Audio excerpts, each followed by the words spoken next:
All right. I wanted to, if it's okay with you guys, look at the projects that have been submitted into the discussion thing, and just if any of you, if we see any of your projects, I'd like you to just tell us briefly about it and how that is working for you. I did grade a few of them at the beginning, but I wanted to talk a little bit about grading again.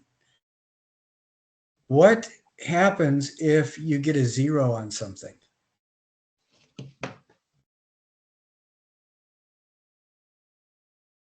You can redo it and submit it again? Yes, absolutely. Or you can turn it in. Most of the zeros are because people forgot to turn stuff in. And what happens if you get fewer than perfect points?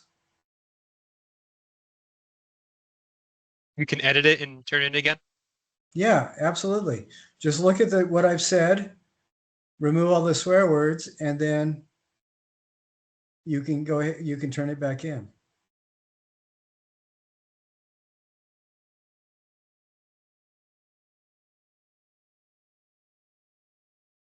That's really weird.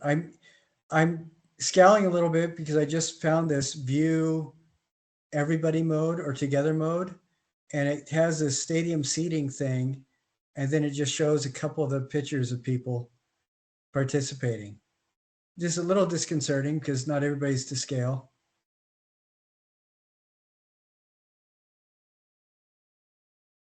All righty. So if you got, if we look at something, one of the projects that you turned in, please go ahead and say something. Since I'm sharing I'll share my screen. I can't see when you raise your hand, so just pipe up and say, "Yeah, that's mine." Okay.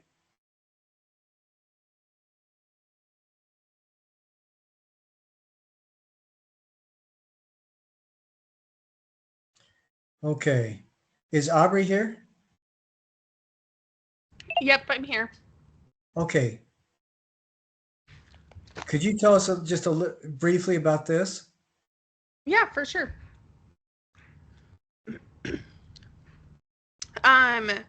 So, oh, hold on. There we go. I decided to do ancient Greek gods and goddesses. Kind of what inspired that was just like this week's discussion and the contents of this this past week. And in my mind, I was like, why not kill two birds with one stone? You know, something that I'm currently learning about. But kind of what intrigued me to that was like, as I was growing up, like Percy Jackson came out around that time. And so I found it a little bit interesting. Like I had read all the books and things like that, so it did perk my interest. But as I was learning more and more about these statues, I got a little bit more fascinated with like the seven wonders of the world, and how the statue of Zeus on Olympus was claimed one of those seven wonders of the world, and kind of got a little bit jealous about the people that were able to experience that at that time. But and also what kind of intrigued me to it was the development from the Mesopotamian era to this Athenian era, just like the development of sculptural art in between that time and how drastic it was, going from kind of like a deity looking down on you, kind of like this authoritative figure with not very many human-like features, to something that was very well expressed as equal to human, like very personable, I felt like. So yeah.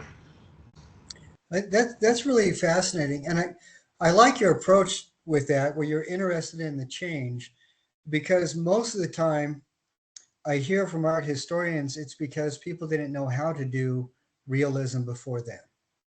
And I think, just from the little bit that we've seen, it's pretty obvious that our ancestors were doing realism, photorealism, 50,000 years ago when we were looking at the prehistory.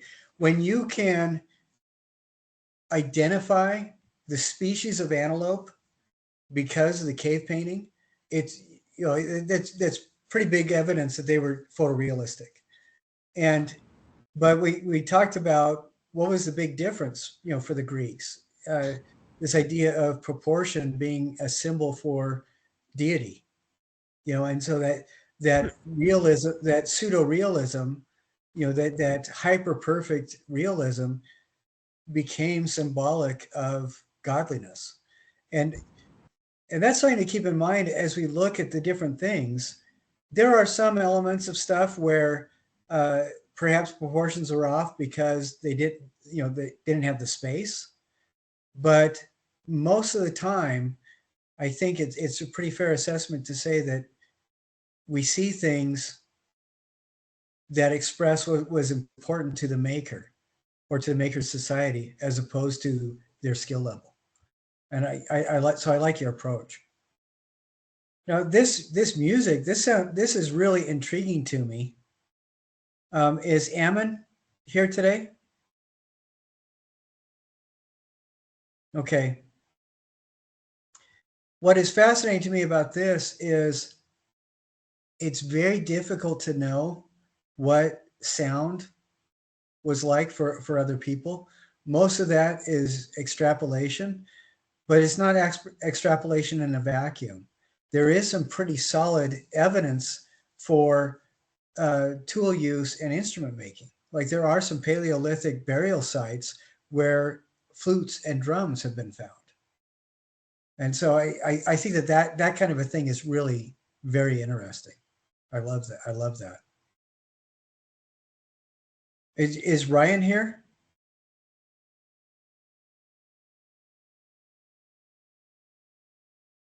Yeah, I'm here.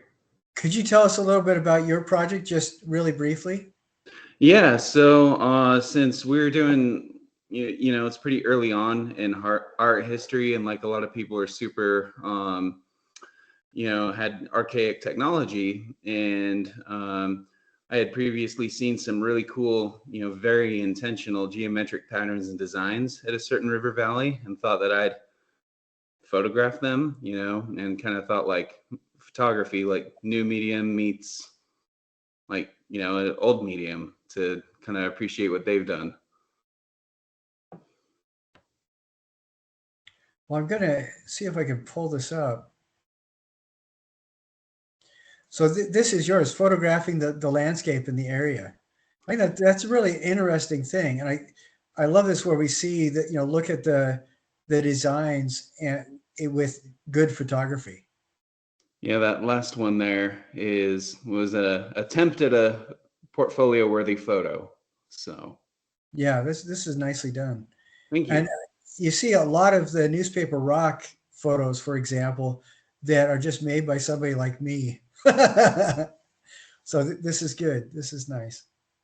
Thank you. Well, so the reason why I wanted to do that is show you guys that these projects are all over the place, and that's the way they should be. I don't know why my face is futzing in and out of focus. No idea. But if you are on this call tonight, and if you can, I'd really appreciate if you would turn your video on if you're able. Well, so as we move forward, I'm going to finish grading the first slate of projects. And if you're missing points, almost all the time, the missing points comes because the citations aren't quite right.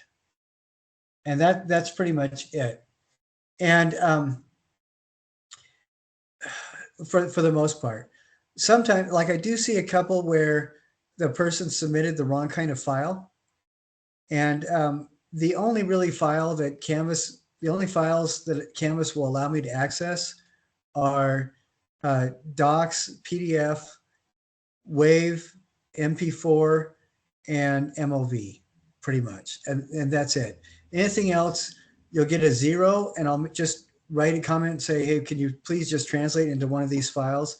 And there are so many different free file translation websites you can go to, or you can go back to your original document and save as in a different file format. Like Google Docs and stuff like that just aren't really very good. The other thing that I see every once in a while is if you submit from anything other than a laptop, a lot of the times you have to consciously go in and give permissions. And if I don't have permission, I can't grade it. So please be mindful of that. So the zeros are not me telling you that your parents should never have met. It is just either I can't access it or it's the wrong assignment. And several people have written and said, well, no, you said anything within that module we could talk on. And I had to go back and change the grade. And that I appreciate that because I don't. Jacob and Caleb both know my brain is like a pachinko machine, and I don't always communicate everything that's going on inside my head. So when you guys do that, I appreciate it when you do that, especially when you're not upset with me. So thank you. All right, we're going to go in with the regularly scheduled program now.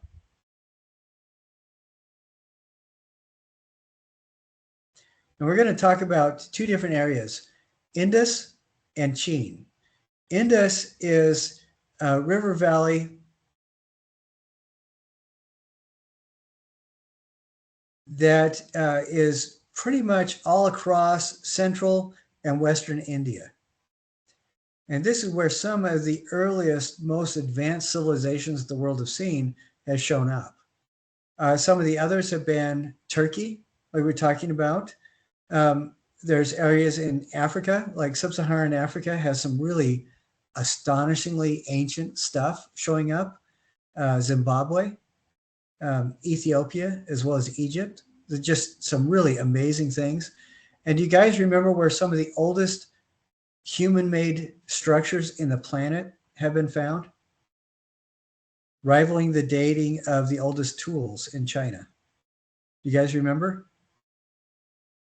In South Africa, there's an area called Adam's Garden, where it looks like there are worked or faced stones that are intentionally placed, which is really absolutely fascinating to me. But some of the dates I've heard have been anywhere from 400,000 to almost 2 million years old. So, and what is interesting to me is, as with everything, as you guys do your research, are you noticing any of the biases that we talked about at the beginning? Okay, there's three principal biases that we need to watch out for. One is, what does every search engine and social media use? Do you guys remember that short discussion? It's confirmation bias. Media search engines, and especially search engines for media, social media, they are designed to get you riled up and in emotional states that you're going to buy something when an ad is placed in front of you. And more often than not, even your search engines are designed to show you what the search engine believes you want to see. And it's just confirmation bias. That's how we're wired. You know, it is very hard to get into a frame of mind where we are going to learn something new because we are constantly looking for information that supports what we already believe. A second is source bias. If you look up anything about environmental disaster, you're going to get very different information from a site like Greenpeace than you are a site that supports BP oil. And that's just the way it is. If universities are generally going to be pretty good, except for the fact that a lot of university departments, if they are receiving large grants, that is, and I'm not saying that their scientific perspective is going to be skewed by the promise of the grant, but whatever they receive the grant money for is going to be what is funding the research. So that's what their focus is going to be on. And so that's something to be mindful of. And then also you have this, it's been called different things, but just the self or the tail chasing bias is another one that you'll see. And this is one of the reasons why I don't like having people use Wikipedia as a primary source. What is good about Wikipedia? What can you use on Wikipedia?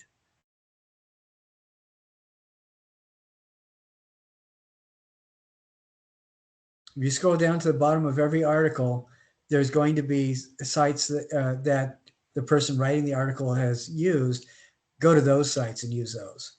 But tail chasing is when somebody will write an article that's, for example, published to Wikipedia. And remember, the reason I don't like that is because there's no safeguarding. There's no gatekeeping. Anybody can write. And somebody else will pick that up, publish it, and then somebody else will publish what they see on there. They'll change the paragraphs around so it looks original, and it will keep cycling around. And sometimes it'll get back to the point where an updated article will be quoting an article that was updated from the information that came from that original article in the first place. And it's just, so you got to watch out for that.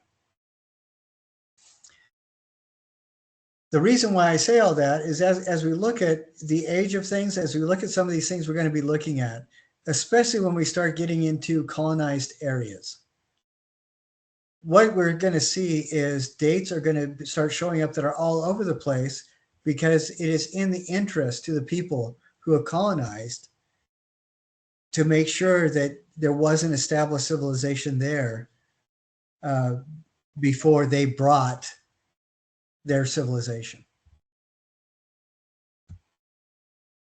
And that is just a factor of the economic principles behind colonization. You see that with the changing of the indigenous people here in the Americas from the enlightened savage to somebody has their microphone on. Thank you. To the ignorant heathen. And the change happened throughout the mid to late 1800s. What was going on in American politics mid to late 1800s? Anybody? You guys remember the phrase manifest destiny? This idea that in order to gain some sort of greater economic foothold, the established white European cultures in Eastern America had to start pushing west. And a big part of what happened was Thomas Jefferson funded the Lewis and Clark expedition. One of the reasons why they funded that expedition was to find evidence of pre-Spanish colonization. And so they did a lot of talking with a lot of indigenous tribes and found that, for example, there are several tribes that were using Scandinavian words in their language. There is evidence, or it looks like it possibly could be evidence of at least parallel cultural evolution to the Phoenicians. There's evidence that copper mining in the Great Lakes produced ingots that were found in Phoenician wrecks, for example, that are at least 2,000 years old. Sacagawea, who was one of my heroes growing up, was able to introduce Lewis and Clark to a number of people that had cultural artifacts labeled with European words that meant the same thing in the European languages that they came from. So there's even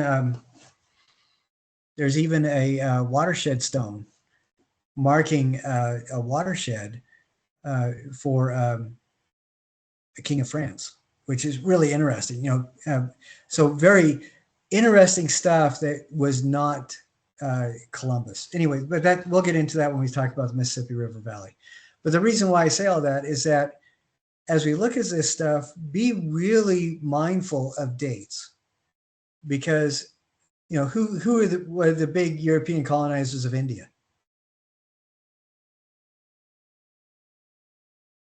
Anybody? Was it not the British? Yeah, it was the British. There were at one time 600 distinct languages throughout this area of India, And now the national language is English, just because that's the easiest one for all these 600 languages to use, 600 people to use. Or no, I'm sorry, 600 cultural identities to use. The easiest one to learn is English. But, and then same thing with China. It was because British were kind of trying to control the trade in China. A lot of the stuff we're looking at, the information is hard to come by because, again, it's filtered through that the economic drives of the colonizing powers. Anyway, so this, I really like this map because it talks about the different dynasties. The Shan, Zhou, Qin, and Han. And there's even earlier dynasties too, but they start going back into legendary times. And one thing that is fascinating to me is that these cultures all have very strong similarities to them, and they are each very unique as well. And before we charge in, do you guys remember the 4 tools of artistic critique? What's the first one?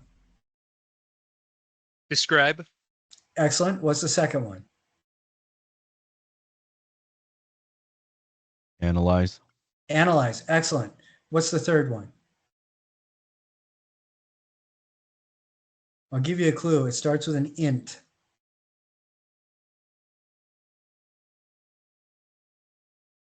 Interpret. Excellent. Very good. And what's the last one? The fourth one. It starts with an Eve.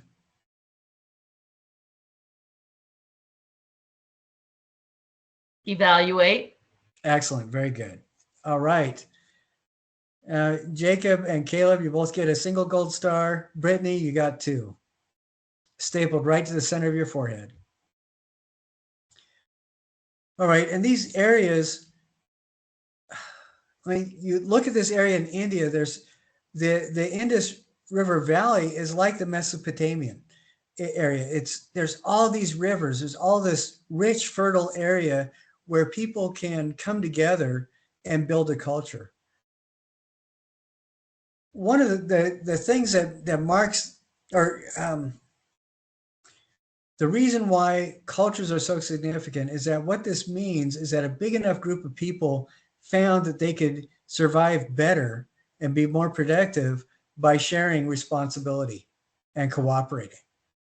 You know, but beforehand, it seems like before this starts developing, it seems like family groups and small traveling groups were the best way to survive for our ancestors, because everybody had a job to do, and there was a lot of job sharing.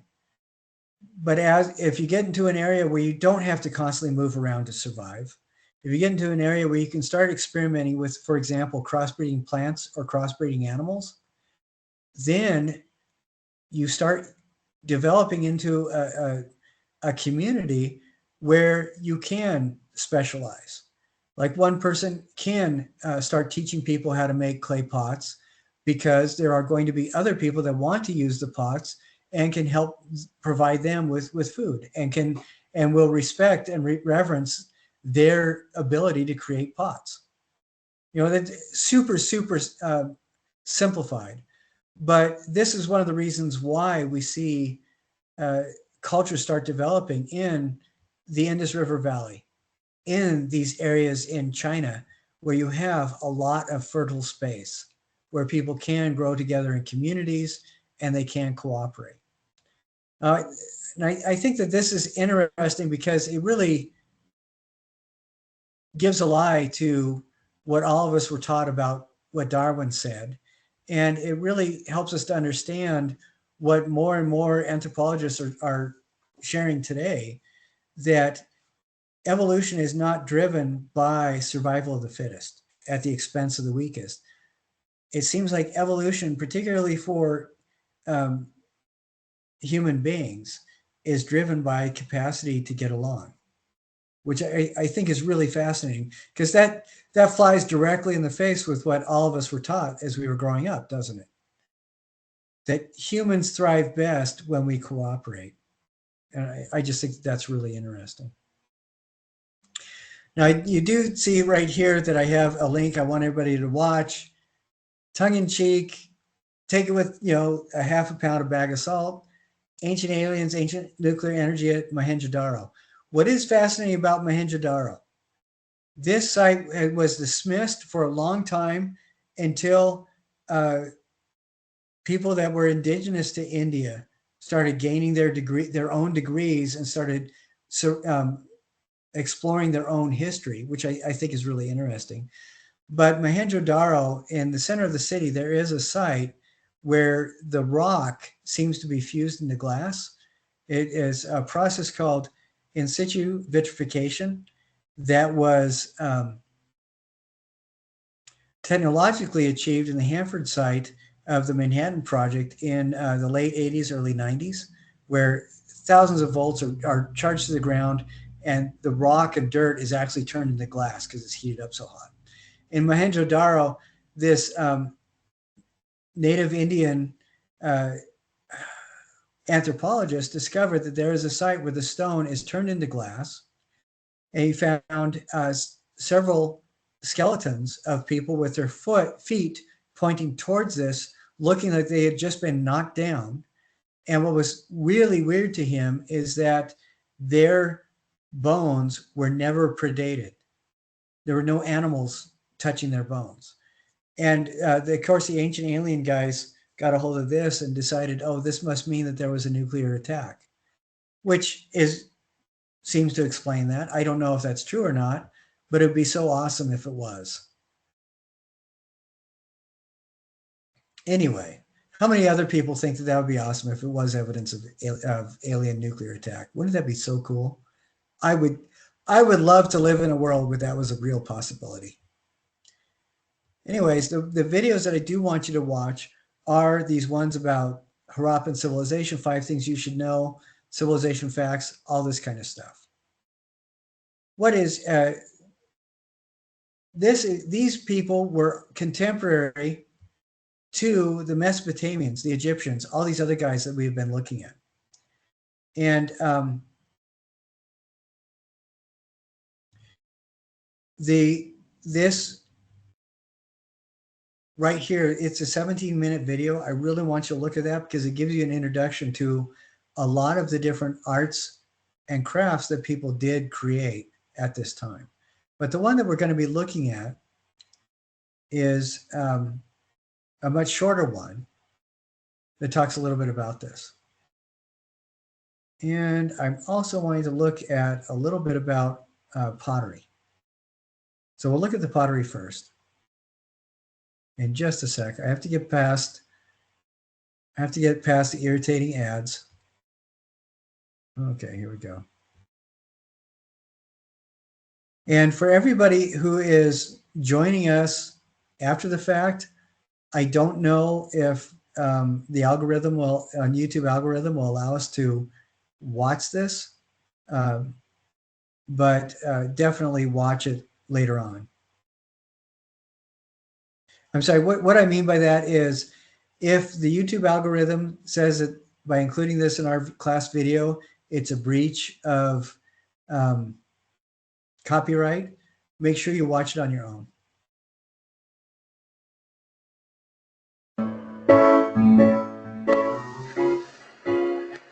We are looking at the pottery collection from the 5,000 years old Harappan civilization. So, okay, the very first thing I want you guys to look at is how do you think these pots are made? Particularly these 3 right here in the front.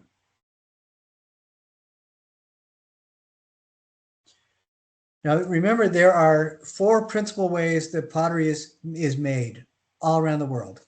And we'll start with the earliest evidenced ones to the most advanced ones.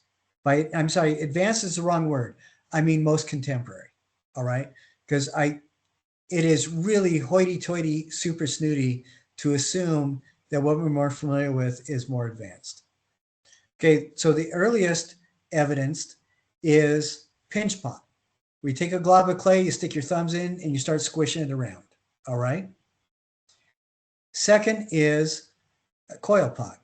Where you make a little snake. One of my favorite cartoons of all time, and I used it in several Sunday school classes, is a Far Side cartoon where it shows an old man in a kitchen with a big long beard wearing a white robe, and he's making coil snakes like this, and he says, man, snakes are easy, and it's God in the beginning is the caption. I just think that's awesome. Anyway, so the coil. The third one is slab pottery. When we look at the Mayan stuff, there is a prince who was a king of slab pottery making, and ceramicists around the world, if they don't know anything else about Mayan civilization, they knew who this guy is, and it because he was so good at it. And then what is the most advanced? The fourth one that's the most advanced. What do you think?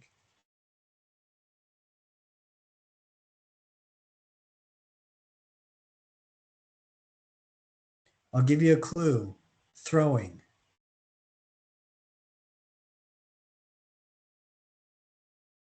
So are you talking about throwing on a potter's wheel and shaping it as you go? Right. Yeah, absolutely. Now, so when we look at these three pots right in front here, what of those four techniques do you think that they used?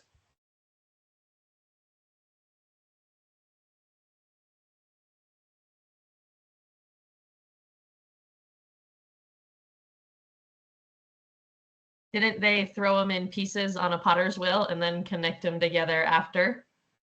Well, it definitely looks like they threw them on a potter's wheel, doesn't it? What does that tell you about the civilization? That they probably knew more about ceramics than we do? Well, they definitely knew enough about ceramics. But let's think about this for just a little bit. We're going to use semiotics for a moment. This is a technology that requires dedication.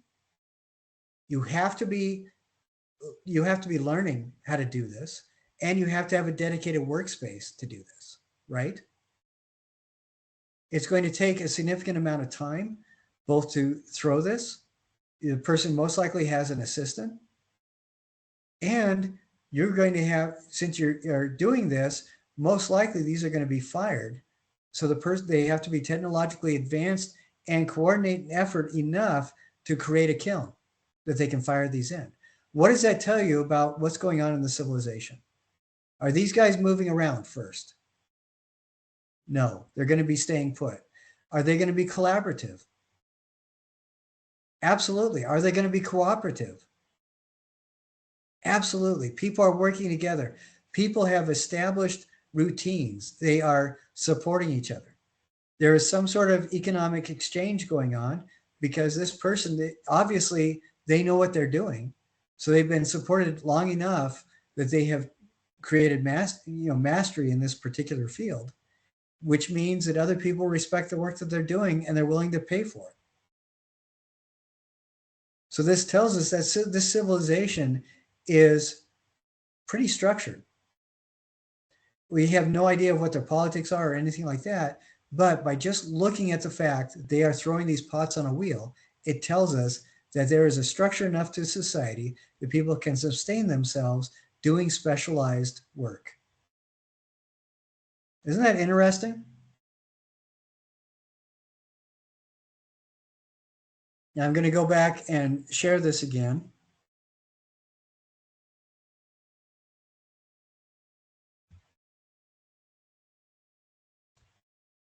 I'm going to go ahead and mute it because I just want you to see some of the pots.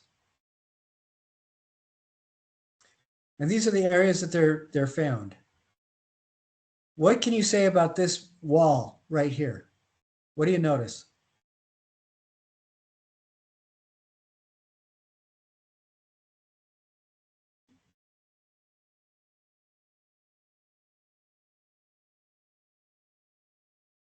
It kind of looks like it's layered in some cases. Yeah, it's a brick wall. What does that tell you about this society?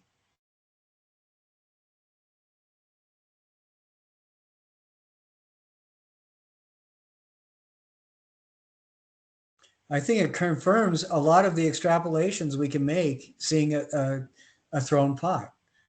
They're sedate, not sedate, definitely not sedate, but they are stationary. They are there long enough to build significant things. They support each other.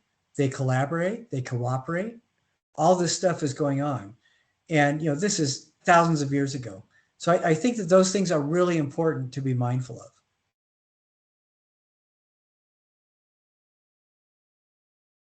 So as we look at some of these pots, look at this decoration on here. Now, some of these, they start feeling like they're a little bit lopsided, but I think that these may still be thrown. And if they're not thrown, whoever is making these as pinch pots really, really knows what they're doing.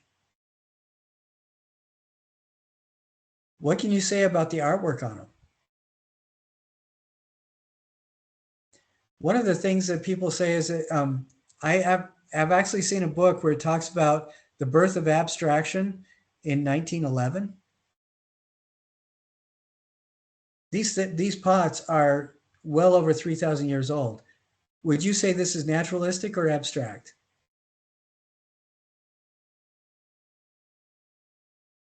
It is very intentionally and geometrically abstract, isn't it?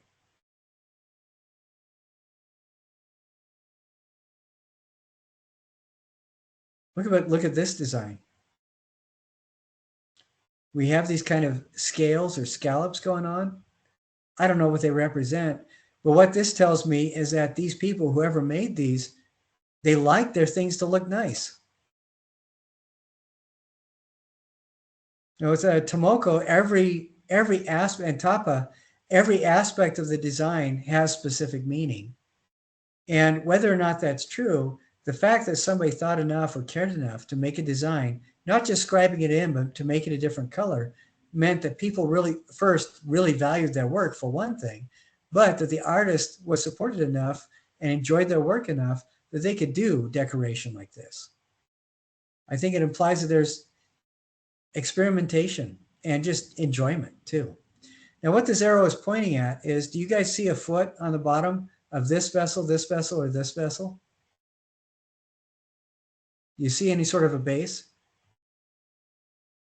It's actually rounded, and sometimes they come to a point. What does that imply?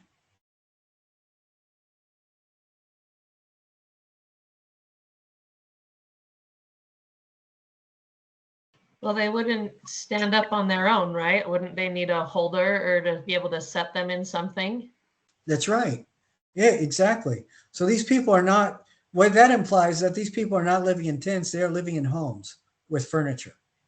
And the furniture, even if it's just carved into the floor, the furniture has receptacles to support these pots. Isn't that interesting?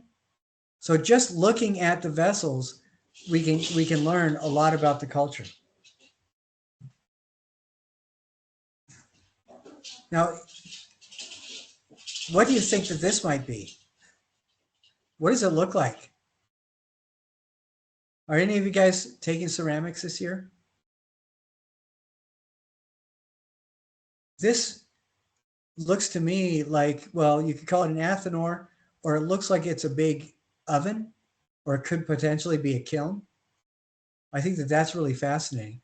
What does this kind of look like? Has any of you taken a walk along a sidewalk on campus at all? What do you think that might be? And it is absolutely necessary for any community that exists with the possibility of rain.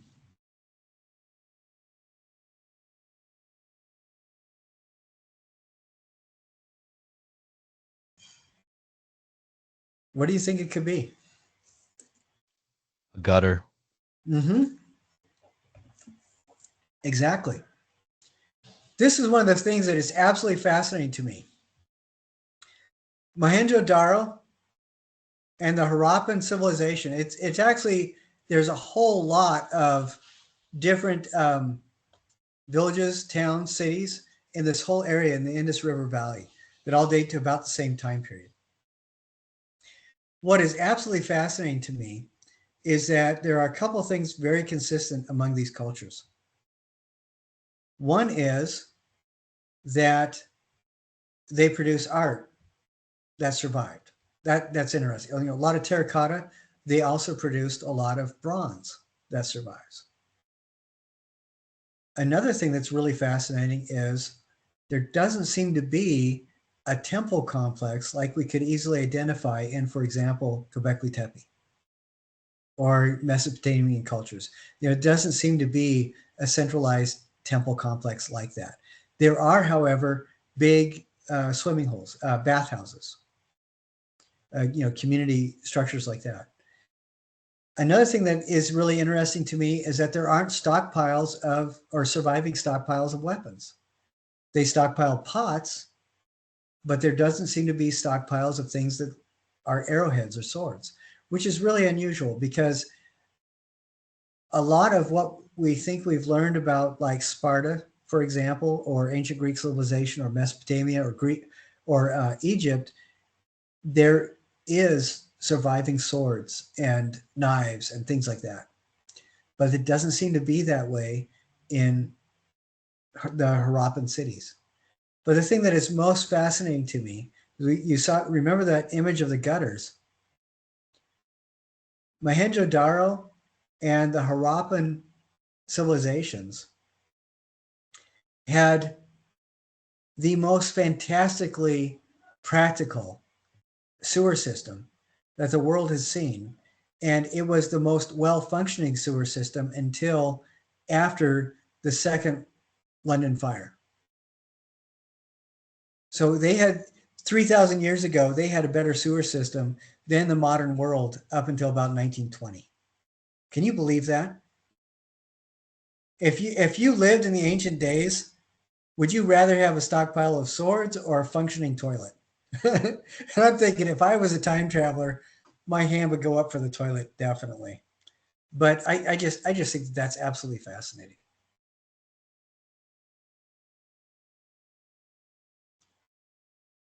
Now, I want to share this with you really quick. Again, watch these videos that I've linked to. They have some really good stuff in them. These are some of the surviving bronzes. There were a lot of terracotta figures, these seals that have some incredible stuff on them. Nobody knows what the language is. And then you have this. This reminds me of my youngest. She just has that kind of sassy attitude. It's called the Harappan Dancer. And it looks to me like every one of my daughters from the age of 10 to 16. Do you guys see that? I think that this was a bronze that somebody cast of a princess that just did not like the fact that she was supposed to hold still for the royal portrait. That's what it seems to me. But watch this video because it shows several different kinds of things. The seals, I think, are really amazing. Because if I'm going to blow this up a little bit. What is so interesting about these seals is that they have these images that look to me like ideoglyphs. They look like some sort of structured language element. But even though there's a lot of these seals that are found, there's nothing consistent enough that people have been able to translate what this is. But these seals are only about the size of a quarter, maybe a little bit bigger. And you look at the detail in them, they're really amazing. And then you get these elements of these little figures that are made that sometimes look really fantastic.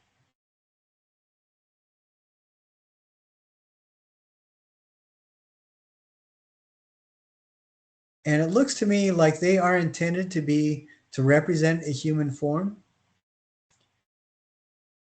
But looking at this, you know, knowing that they had that dancing girl that was pretty realistic. When you see something like this with this kind of abstraction, what do you think the artist is trying to communicate? First off, what gender is this?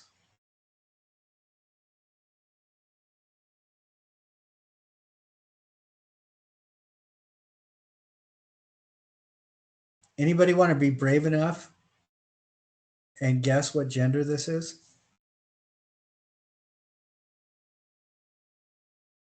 Is it a woman? Yes, female. Remember, we were talking about how whether or not the artist could felt they could do something photorealistic, they in the culture, they communicated what was important to the culture. And so a lot of times when we see figures, there are going to be identifiers that will gender or sex the figure. And I do not believe that we can say with 100% certainty one way or another, but I think that we can, starting with those Venus figures that we saw in the first week. There are some identifiers that help us to gender a figure. For the female, it is usually going to be a yoni and breasts. For a male, it's usually going to be a phallus and a flat breast or a beard. And that's just, and it is, they're pretty arbitrary, but we are going to see them. So sometimes the figures, they're abstracted to the point where you can't tell. But a lot of the times, if it is important for the artist, they will do something to signify whether this is masculine or feminine. Now, what's interesting to me is we get this neck collar thing, and we get a lot of jewelry. So it was important to the artist to demonstrate that this person had something that they could use to decorate themselves. And it looks like these are earrings as well. It looks to me like the artist is also definitely showing us a face, but it seems that it is more important for the artist to portray that this is a female wearing jewelry than it is that we identify who the person is by what they look like. I think things like that are really interesting to point out. Now, here's some beads. Glass beads did start showing up as early as this. A lot of the times they could have been carved coral or even clay. But generally, a bead takes a lot of effort for a small amount of return. So instead of being a functional object, they serve the function as a storage for wealth or a prestige item, for example, something to identify that whoever has them has value within a society, or somebody believes that they're worth it. Now, this kind of shape is really interesting to me because here you see, well, first off, what gender is this?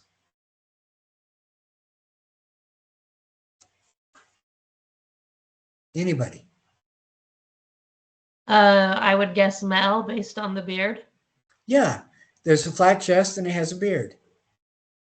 And it's interesting to me because for this, it seems like the repose of the face, this ring at the brow, the beard, the way the cloth is decorated that the person is wearing, the jewelry right there. It seems to me that with all those things put together, this will be somebody who might be important to this society, like a prince or a shaman, perhaps. But these are all extrapolations that I think it's fair to make when we talk about extra decoration, stuff like that. But they come from where we sit today, and they're extrapolations from our own perspective. So again, I don't think there's any way to tell for sure, but I think that it would probably be pretty fair.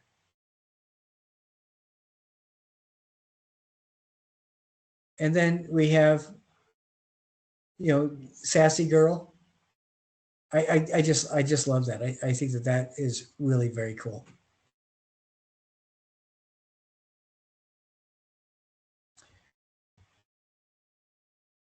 That stuff we just looked at is thousands of years old.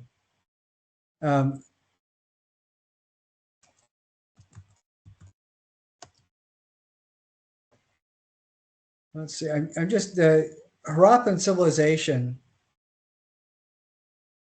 It is believed now covered a span of about 2,000 years, from about 5,000 years ago to about 3,000 years ago.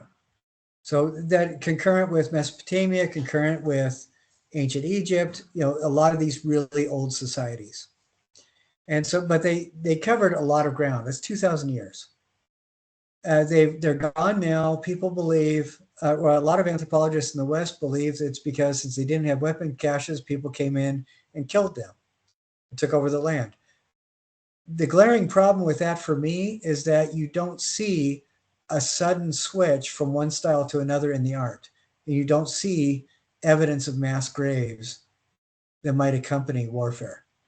My thought is people move around and change identity all the time. And I think that that's probably what happened with this group. But who knows?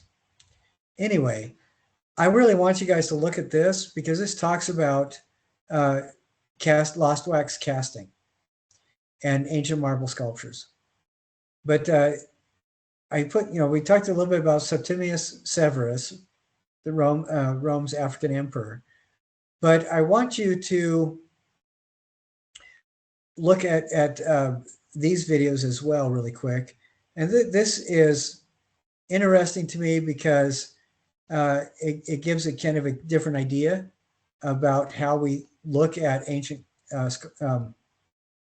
cultures. Oh, I'm sorry. Hold on.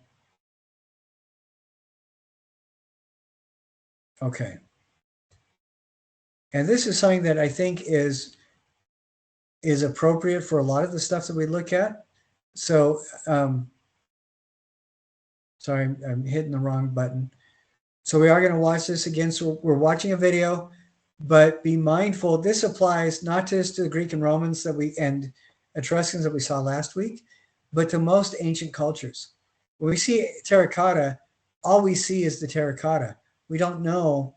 There is evidence that there's paint on some of them, like with the Cycladic sculptures.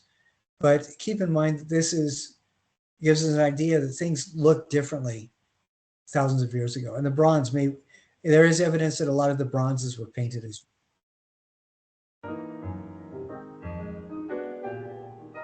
When we think of the ancient world, I think of Pompeian wall paintings that are brightly colored, of mosaics from the Greek world that are full of different colors. It was a world of technicolor. So what did sculpture look like in antiquity? Because when we walk through the hallowed halls of museums, we see all this white sculpture that looks somehow pristine, where in fact marble sculptures and bronze sculptures in the classical world, that is in the Greek and Roman world, and of course also in the Assyrian world, also in the Egyptian world, were brightly colored. And as it turns out, antiquity has a lot to teach us about our own values and who we've excluded from art history. This idea that ancient sculpture was not painted started in the Renaissance, and there were some challenges to that as people started to pull sculpture up in the 18th and 19th century. But there were very important art historians, one in particular, Johann Winkelmann, who's often considered to be almost the founder of art history as a discipline. Johann Winkelmann liked his sculpture white and pure. In fact, Winkelmann wrote, the whiter the body is, the more beautiful it is. And so we have the development of this connection between whiteness and ideas of purity, of nobility, and an association of those things specifically with Western culture.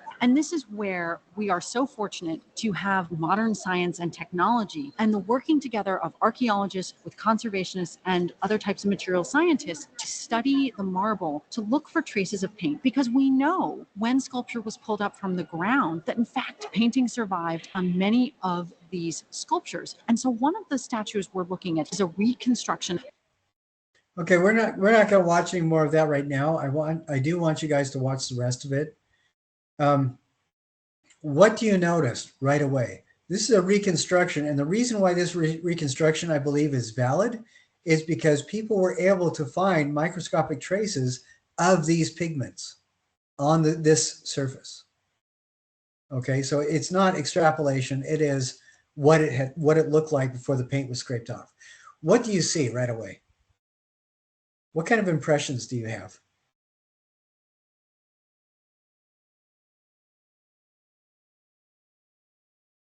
I just like how detailed the fabric is. Like you can tell the designs and the patterns, and they obviously spent a lot of time and a lot of effort into getting those designs painted on. Yeah. Yeah, very much so. Anybody else? What are some other things you notice? Well, working backwards a little bit, is there any chance that like a lot of these nude sculptures that we see were actually draped with, you know, real clothes or cloth at a time? Is there any evidence for that?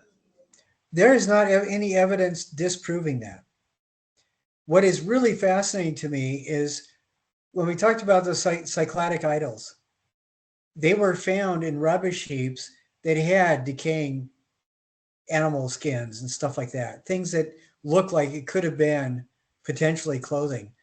And what makes me wonder about these things is if a lot of these sculptures, you know, the proportions, particularly for the Greeks, are designed to be some sort of sacrament for deity, then people would be delivering fruit to these as offerings. But why wouldn't they have been also potentially draping them with clothing? I mean, that seems completely plausible to me. So the fact that there's no evidence saying that isn't the case doesn't mean that it wasn't the case. You know, I just think that's a really interesting idea. All right, enough of that. But I want you guys to be thinking about these kinds of ideas, particularly. I want to show you some other things to look at, and then we'll switch over to Cheen.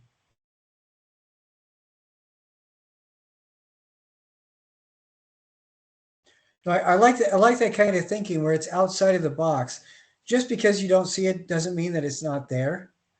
But on the other hand, if you decide, you know, there is that phrase that extraordinary assertions need to be supported with extraordinary proof. I think that it's a good idea to keep our minds open as to what the possibilities could be. And just because everybody doesn't think so doesn't mean that that's a proof that it wasn't the case. So I want you to watch this video, The Dancing Girl of Mohenjo-Daro. This is really, really good. And this article right here, The Assumptions About Aesthetics and Beauty, you know, Winkelmann, oh man, what is going on in the Western world in 1777?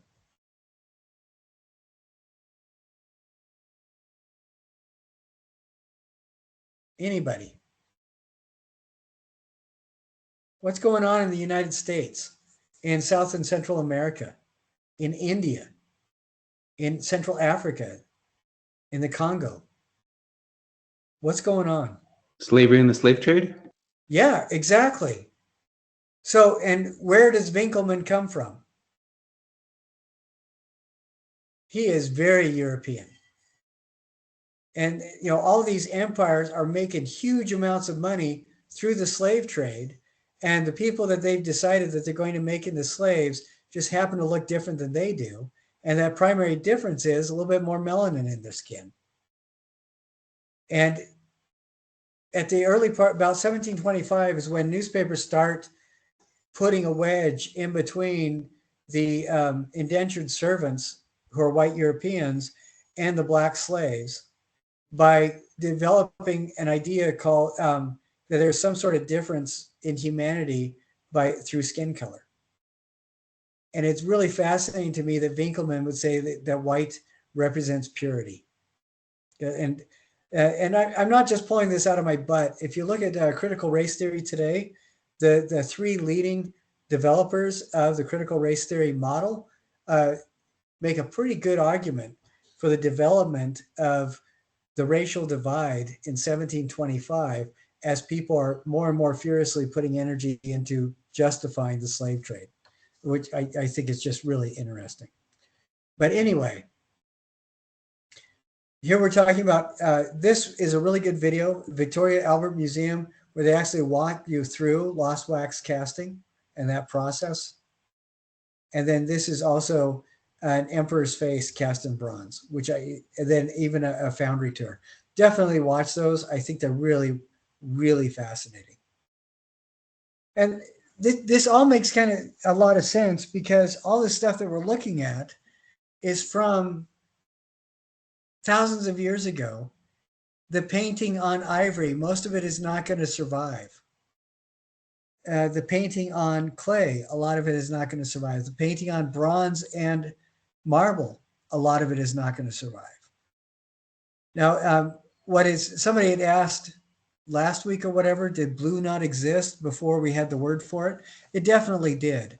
In Mesopotamia, it is obvious that people intentionally painted sculptures with blue pigment. And we see that also with the Etruscans.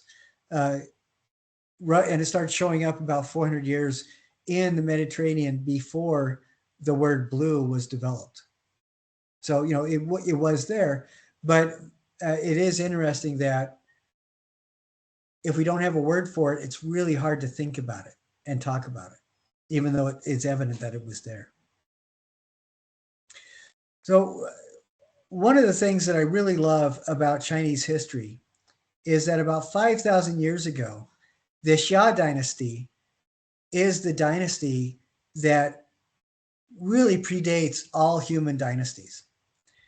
And the Xia, so I'm sorry, with absolutely no bridge at all, we've gone from India in the west to China in the northeast. So sorry for people that are confused. Try to suck back in your lungs and catch up with me. But we're talking about these people lived at about the same time as the Harappans in India. And again, the Mohenjo-daro, Harappa, it doesn't seem to be evidence of a unified civilization so much as a lot of city-state communities that did very, very similar things, having very similar styles of sculpture, very similar styles of ceramics, brick making, sewer systems, all that kind of stuff. And here we go. If you guys can see my mouse, Harappans were about here. We're going over here. Xia is basically the dynasties that were before the Shang, before the identifiably human dynasties that kept records that we can see. And what I love about the Xia is that there was an emperor called Yu the Engineer, and that is so much better than like Ivan the Terrible. I just think that that's awesome. Anyway, so we are taking quite a bit of a jump, but we're talking about this section of the world now. And we're going over a period of time that overlaps the Harappans by quite a bit, up to a little bit more contemporary. So the Shang overlapped the Harappans by about 500 years, and the Xia were it's the time of the Emperor God Kings in China, where a lot of contemporary historians believe that all of it is just legend, which I don't know. The artifacts that survive from China seem to be surviving from Shang and not much older than that. So this is why the Xia dynasty is considered to be mythical, and that the Shang were the first ones to emerge from the Xia, who were actually real human beings. So I just something to be mindful of. I know that I probably confused everybody, and I'm really sorry about that, but that's how my brain works. Anyway, the four dynasties that we're going to look at really briefly are Shang, Zhou, Qin, and Han. Does anybody want to hazard a guess as to why China is called China? Emperor Qin. Yeah. The thing that about Emperor Sheen, has anybody seen the Jet Li movie Hero? I would be happy to give extra credit to anybody who watches Hero between now and next week and gives a little report on the video for us. It basically talks about what Emperor Sheen did. As you can see with each of these, each of the successive dynasties got bigger and bigger lands that they controlled. The thing that Emperor Qin is considered responsible for is he was the one that forcibly unified all the warring states of ancient China. After the legendary times of Shah, the government of China was basically like the government of Europe, Africa, everywhere else in the world, whereas a bunch of cities, independent city states, where rulers amassed wealth by taking over lands and controlling lands, and then having people work on the land to feed them. Basically, it's a feudal system that was really common, and there were several primary kingdoms that fought all the time. And these dynasties are important because Shang started bringing these kingdoms together.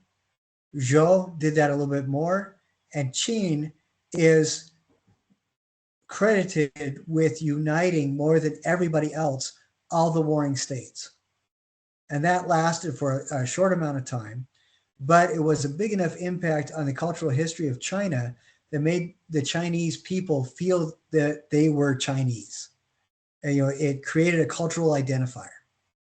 He was ruthless, nasty, and if he was alive today, there would be a lot of people that would be very, very upset with him. He was not a nice person. But he's the guy that gave the cultural identity to China as a whole. And then the Han, you see, they controlled economically a great deal of the area. And it's interesting to me. You look at these. Shang lasted for about 500 years. Zhou lasted for about 800 years. Qin lasted for about 200, and then Han lasted for about 400. And the reason is that Han very meticulously went through and collected history and identified artifacts of all these previous kingdoms or dynasties and told people a tale about how when they had the mandate of heaven, everything went well, and when they lost it, it went to hell in a handcart. Some of the amazing things that we get from the art are oracle bones, bronzes, all sorts of really awesome stuff. Now, what's fascinating to me about bronzing, well, okay, we know what we talked about what wheel throwing means for culture and what creating pots that don't have a foot base means for culture. What is bronzing, the capacity to create bronzes, mean for culture? What does that tell you?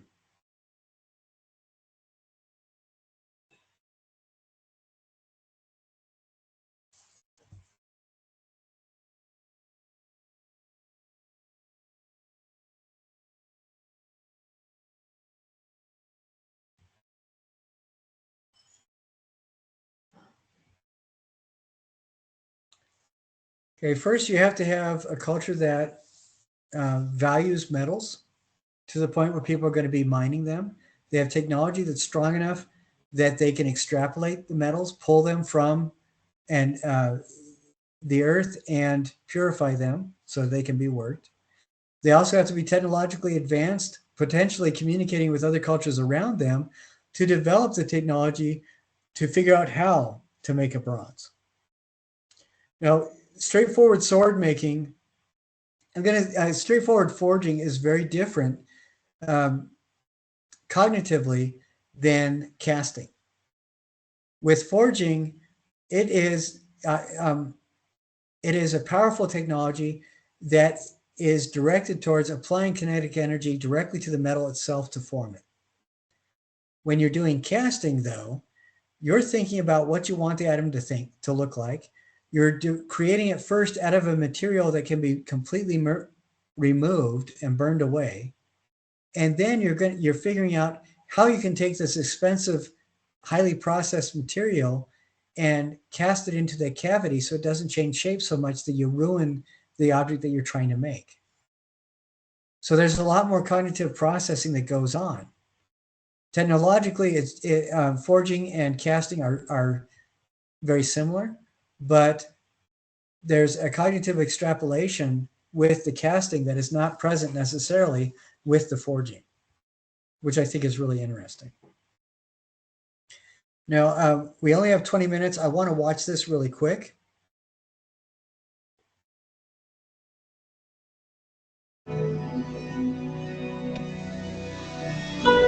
The Chinese Bronze Age is one of the highlights of human history. During that period, Chinese civilization developed to its height.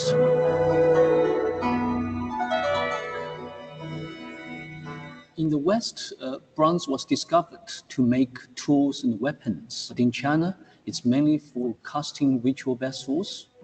In ancient China, ancestral worship was the predominant form of any kind of worship. These bronzes were put out full of food in some kind of a communal banquet. That is for the ancestors to come to share the food with the living. You gain the power, you also gain the protection from your ancestors. We now can look at the shape and, of course, sometimes inscriptions cast on them to find out the function of these vessels. Predominant decoration is a motif called Tao Tie. Basically, it's just a two-eyed mask. You actually can imagine that object is alive. In Chinese mythology, these bronze vessels were not just vessels. They are living things. Human blood and animal blood were used to smear on the bronze itself to inject the life into the object. Among these bronzes, the most important one is two-handled vessel with a square base. The pure power of design. So, what do you think about that? When you look at something like that, well, let me show you something else here. We're not going to watch this video, but I want you to see this object. Now, remember the kind of detail and design that we saw with the Harappans. Then we look at this.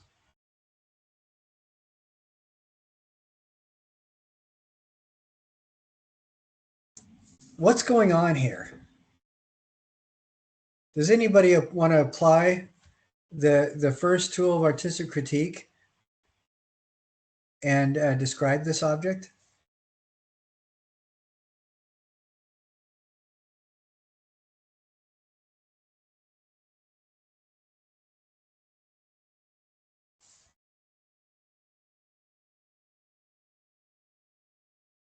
I can try. Okay, go for it. Looks to be made of bronze. Looks like there is not only actual animals, but mythological animals as well.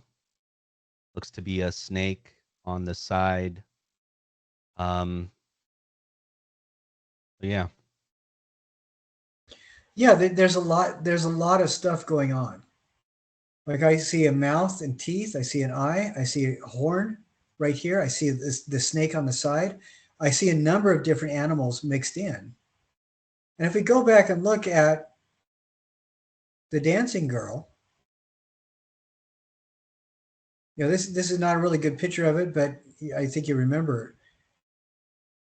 There's a lot of detail in this too, but it seems that in this ewer, there's an awful lot of detail. And it's interesting to me that the dancing girl from Harappa is about 1,500 years older than this thing. So it was made before that. And this seems to be more technologically advanced. They're both with lost wax casting. And with some, when you start doing something this size, that dancing girl is only about maybe 8 inches tall, something like that. And this thing has a lot more bronze to it. As bronze cools, it shrinks anywhere from 1 to 4%, depending on the mix. And what that means is you're going to, if you don't do it right and you make sure that it shrinks from the right area, it's going to break, it's going to rupture, and you're going to lose a lot of detail if you get bigger than that dancing girl. So whoever is doing this with this kind of detail, it seems to me that they really understand the entire process of lost wax casting and making big things. Like these guys were also famous for bells. You know, the Liberty Bell has a crack in it. Do you know why the Liberty Bell has a crack in it?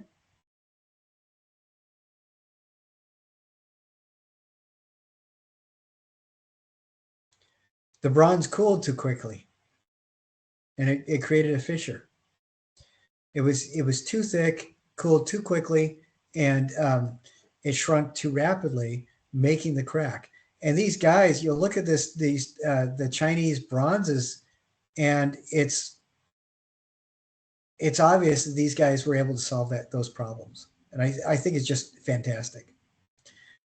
But some of the other art that I want you to think about is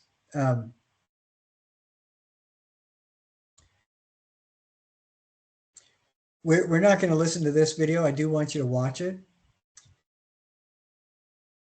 In the Shang Dynasty, these are the guys that started developing this incredible bronze stuff. There are also, you see these oracle bones showing up. And the oracle bone, I really love this as an artifact, and I think they are art.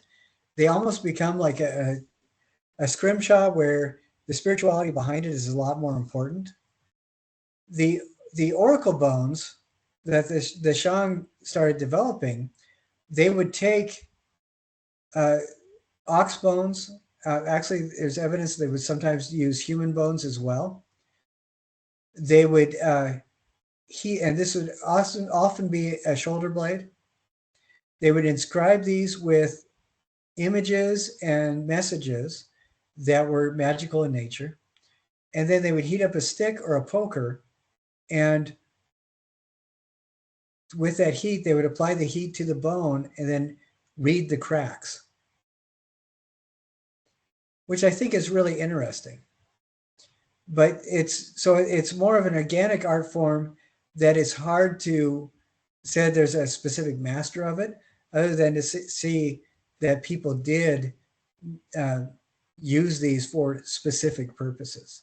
And I just think that is really, really fascinating. So learn a little bit more about that. And then we also talk about the Zhou.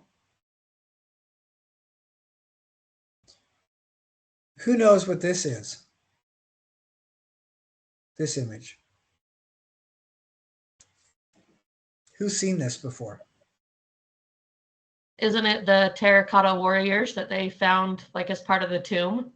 Yeah, exactly. There's an emperor in the Zhou dynasty who was so enamored of this idea of immortality and life after death that he actually had thousands of these warriors made, and no two are alike. They're all unique. And what is interesting to me, who supposedly invented mass production? You guys know this from your history?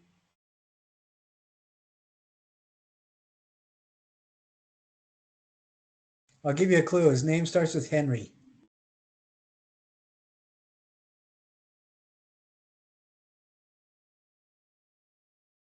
Are you talking about like Henry Ford and the manufacturing lines for cars? Yep, absolutely. He supposedly invented it, but there's enough evidence to show that the emperor, the Zhou, he created a mass production line just for these warriors, where they would have molds that they would pack the clay in to make the terracotta feet. And so it's really fascinating to me to learn about things like this. And then Emperor Qin used his, he actually had a connection where he would have somebody design a crossbow, for example. And those plans would be sent all around the kingdom so that people would make mass-produced trigger guards here, stocks over there, bolts over here. And the mass production was so precise that you could put together locking mechanism, bolt and a stock from thousands of miles apart from each other, and they would fit perfectly. You know, mass production on a huge scale. So I want you to go through it and look at all these kinds of things, look at what's going on with these. And it's amazing to me what the art that was developed among these dynasties. And I think that one of the reasons why it's amazing to me is that these dynasties, you know, we look at that map earlier, these dynasties lasted for anywhere from 200 to 1,000 years or 800 years. And there was enough going on with all these different groups that over those periods of time, they would keep their records, keep learning. And I think that's a real reason why, like the Shang were able to do such incredible bronzes. They lasted for 500 years. Why the Zhou were able to do such incredible bronzes and sculptures, because they lasted for 800 years. Because you have this history of artwork where people are learning from each other. Now, this is really fascinating to me. And we'll get into this a little bit later on too. These are scrolls from the Qing dynasty.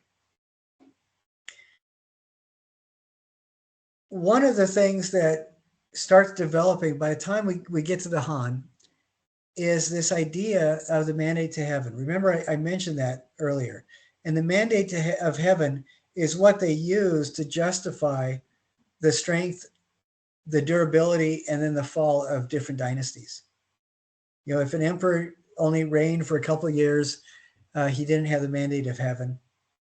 And if he reigned for a long time, he did. And it's basically a way of reviewing history from a perspective of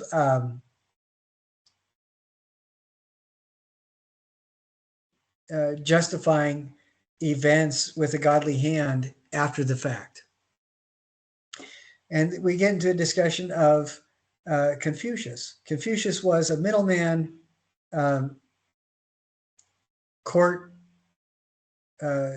basically court recorder, who wrote down observations about culture and how people should get along. And it wasn't very flattering to women. And it wasn't very flattering to what he considered, you know, lowbrow worker classes.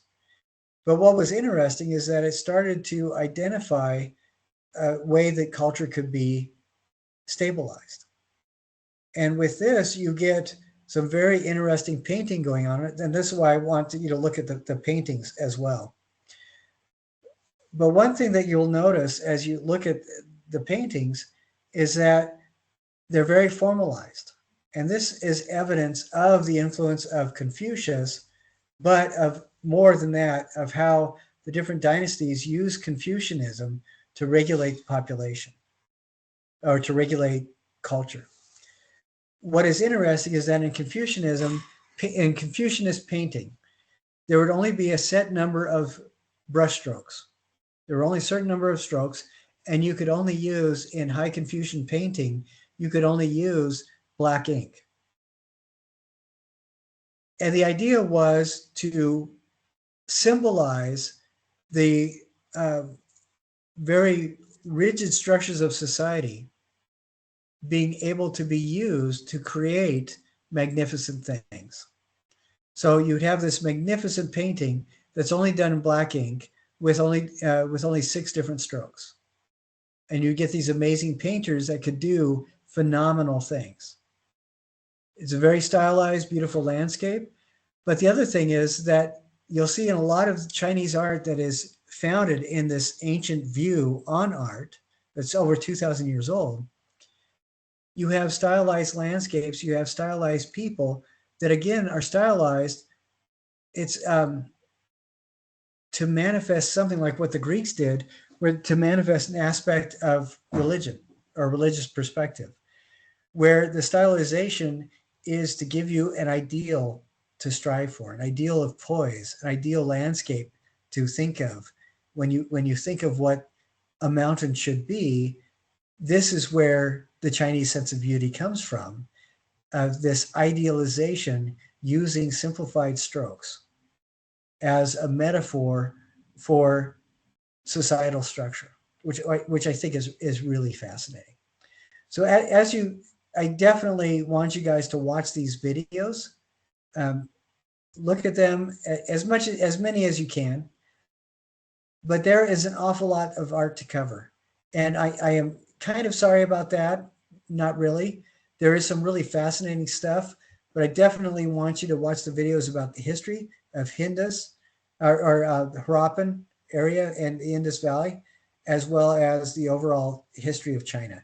And the videos I think I supplied are like 7 to 14 minutes. Maybe pick one.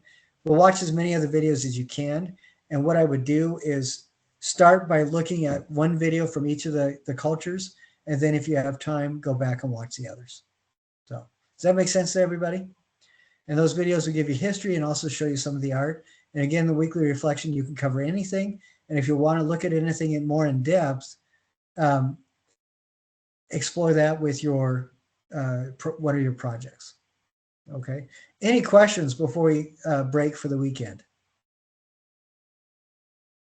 I know it was like cracking open your skull and pouring in a whole bunch of stuff, but two things to take away. Confucius is in China and Han Dynasty controlled with the mandate of heaven. And the other thing is the Harappans had the best sewage system that the world had seen and would see until the second fall of London. Very important. Okay. Any observations?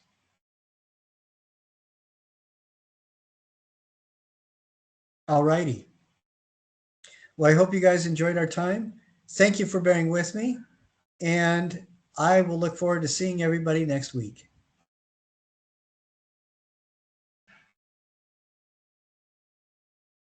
Thanks.